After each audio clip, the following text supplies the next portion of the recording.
Hello guys, আসসালামু আলাইকুম। কেমন আছেন সবাই? সো আপনার দোয়া আমি ভালো আছি। দিস ইজ শারিয়া শোন এন্ড ইউ আর ওয়াচিং মিনাস মোশন। সো চলুন আজকের ভিডিও শুরু করা যাক। আসলে তেমন একটা ভালো নাই, কারণ আমার বাইকের অবস্থা খুবই বাজে। কারণ আমি হর্নেট নিয়ে এটা কখনো আশা করি নাই। মানে লিটারালি বলতে গেলে যে মানে ইঞ্জিনের যে মানে মোবিল নাটটা আছে, তো ওইখান থেকে আর কি ইঞ্জিন অয়েল লিক করতেছে। কারণ আমি এটা ইঞ্জিন অয়েল লিক করার কারণও জানতেছি না। কারণ একটা জিনিস দেখলাম যে আমি সব সময় যখন আমি মানে ইঞ্জিন অয়েলটা চেঞ্জ করি, তখন আর কি আমি মানে একটা ওয়াশার আছে যে হর্নেটের, মানে আগের বাইকটাতে ছিল কি না জানি না, বাট এই বাইকটাতে একটা ওয়াশার থাকে ব্রেন নেটের সাথে। তো আমি সব সময় পাল্টাই।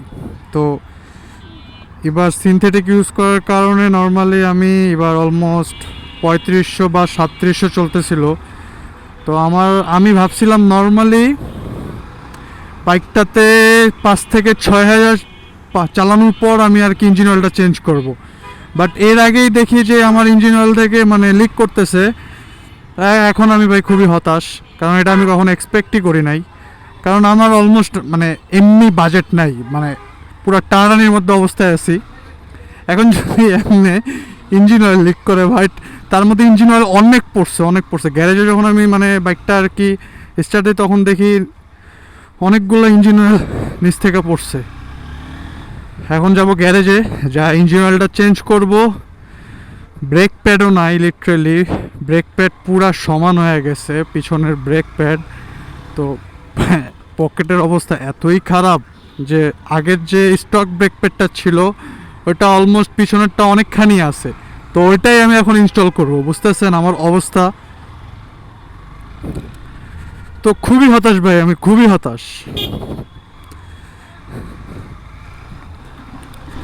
তো এই আর কি করা যায়, গ্যারেজে যাই, দেন ওইখানে গিয়ে দেখি রেজা কি বলে।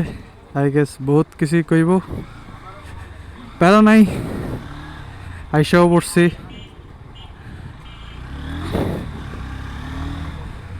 ভাই আজকে যে বৃষ্টিটা পড়ছে, বৃষ্টিটা পড়লে মাথাটা যে এত গরম হয়, কারণ বাইকটা ওয়াশ করে রাখি। তো আর আমি যে এলাকায় থাকি কি আর বলবো ভাই।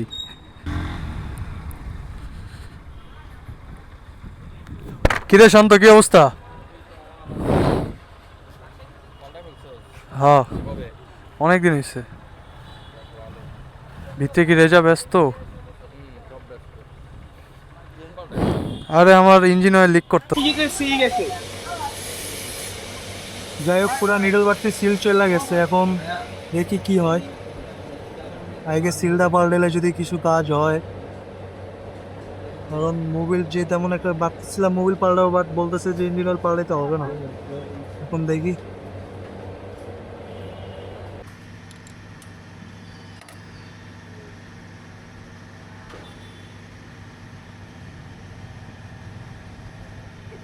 কি বুঝলাম না,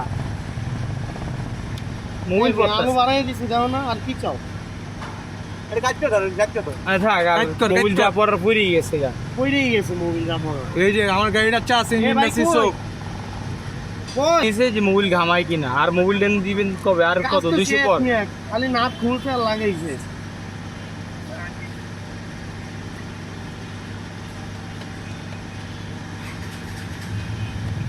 স্পন্সর ভাই রেজা ভাই এই যে 50 ml এর মতো যে মোবিল গেল, সমস্যা হইব না? শিওর 50 ml কি হইব? মোবিল দেন দিব না আবার?